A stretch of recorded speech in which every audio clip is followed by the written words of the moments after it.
Welcome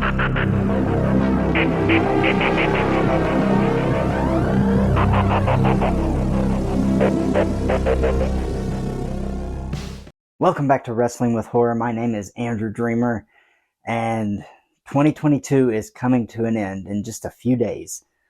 So I thought I would take some time and kind of just talk about my, predictions for 2023 when it comes to professional wrestling. I'll probably talk a little about AEW, a little bit about WWE, but for the most part, I kind of just want to talk about what could come next year, because I'm honestly really excited for the state of professional wrestling right now. I think it's a good time for professional wrestling, and I think there's a lot going on, a lot of moving wheels and different things like that. So without further ado, but before we really get into the video, thank you so much once again for everybody who helped me reach my goal of 160 subscribers before the end of the year. I really appreciate that. You honestly don't know how happy it made me when I saw that number pop up. So thank you again. And if you haven't hit the subscribe button, just go ahead and hit it. Turn your notifications on so you never miss a video from the channel. Anyway, let's get right into it. So I'm gonna start with some big stuff. Let's talk about WWE going into the new year. Obviously, one of the first major events that we're going to get in 2023 is the Royal Rumble. Now, there is a lot of things that could possibly happen. So you know what? Let's just dive right into it. Let's just open this can of worms. Let's just go. And first of all, I want to say that my first prediction, obviously, and a lot of people probably agree with me, that Cody Rhodes will return at the Royal Rumble this year. And most likely he's going to win it. And that's my prediction. I think Cody's going to win. I think he's going to go on to WrestleMania and face Roman Reigns for one of the championships. I'm not sure which one, if it'll be for both, if they're going to do something to get one of those titles off of him before then. I don't know. There's a lot that could happen, and we're going to talk about that. So that's my first kind of prediction, is that Cody will return. He will win the Royal Rumble, and he will face Roman at WrestleMania for one of those championships. On the other hand, I've heard some rumors that the plan is actually for The Rock to return at the Royal Rumble, win it, and then face Roman for the Universal Championship, having the WWE Championship taken off of Roman at another point, and possibility of having a match between Cody and Seth Rollins for that title at WrestleMania. Or another backup plan, if Cody does end up facing Roman Reigns at WrestleMania, would be for Seth Rollins to face Drew McIntyre for that WWE Championship. So we'll just have to see what happens with that. Whether or not we get The Rock back, I don't know. I would be extremely happy to see him in a ring once more. I don't think he needs to. It would be a nice visual, a familial thing. But is it really necessary for him or his career at this point? No, he has nothing to prove. He doesn't need to be in WWE. He has a lot bigger things going on than professional wrestling right now. So I don't think he really needs the return. And that's not to take anything away from him, because I'm a huge fan of The Rock. His work in Hollywood, his work in the ring, I love it. Something that we haven't really talked about, because we haven't really got the finalization to the storyline yet, is Sami Zayn. What if Sami Zayn wins the Royal Rumble? Could it happen? I don't know. It's a possibility, sure. What if he... And actually, a friend of mine actually told me about this, that this was his thought for it, was that there's a possibility that Sami maybe dumps both of the Usos out at the last second to win the Royal Rumble. I don't know. That sounds pretty interesting to me. I'd be down for it. And then have Sami Zayn be the one to take one of the championships off of Roman.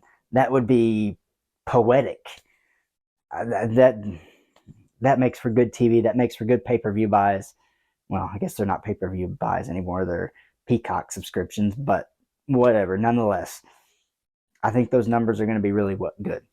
And I think having Sami Zayn be the one to do it is just, it's like coming full circle on everything from the start of the Bloodline to now. So I'd be okay with that. If that's what happens, then great. Awesome. I like Sami. I think he's a great worker. I think he does great things in the ring. He's good on a microphone. He is funny. He makes me laugh every time I see him on TV. He's just got it all. Now, beyond WrestleMania, I don't know. I genuinely don't know where we would go after that. There are things you could obviously do. Um, Brock Lesnar's always going to be a big name to bring in to do a feud with somebody. You got Bobby Lashley still being there, which we're probably still going to get Brock and Bobby again at some point. You got Cody, maybe a champion, maybe not. I don't know. He'll be continuing to chase that championship if he doesn't win it at WrestleMania or it doesn't get a shot. So that's going to be what his 2023 looks like. I've heard that their plans, quote unquote, are to start up the feud with him and Rollins again, which is fine. You know, those two have put on 3 very good matches since Cody returned.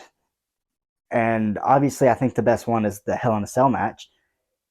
But those two are always, they have good chemistry. They're always going to put on a great match. So if you want to continue that feud, go ahead.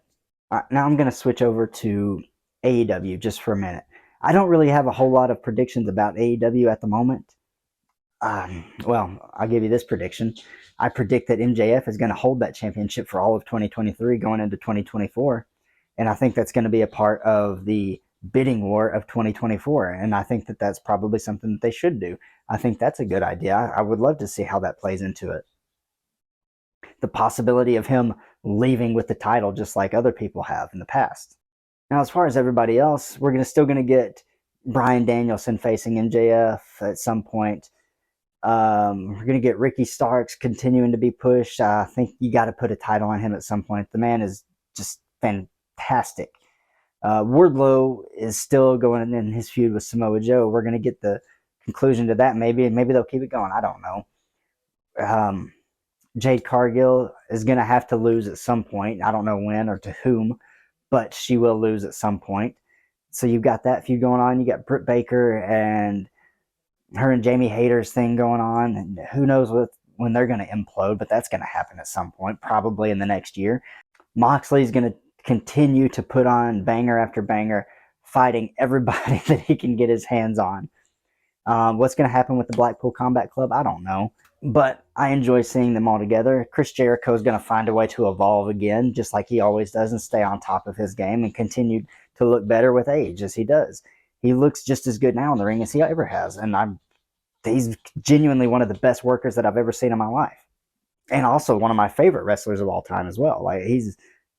I feel like he's growing and moving up my list every time I see him on TV. He just, in my mind, he can do no wrong.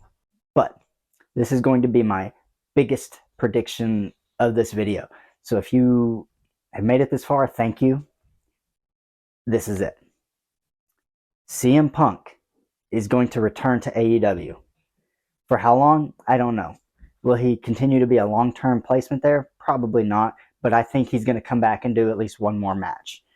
That is my biggest prediction for 2023 in AEW.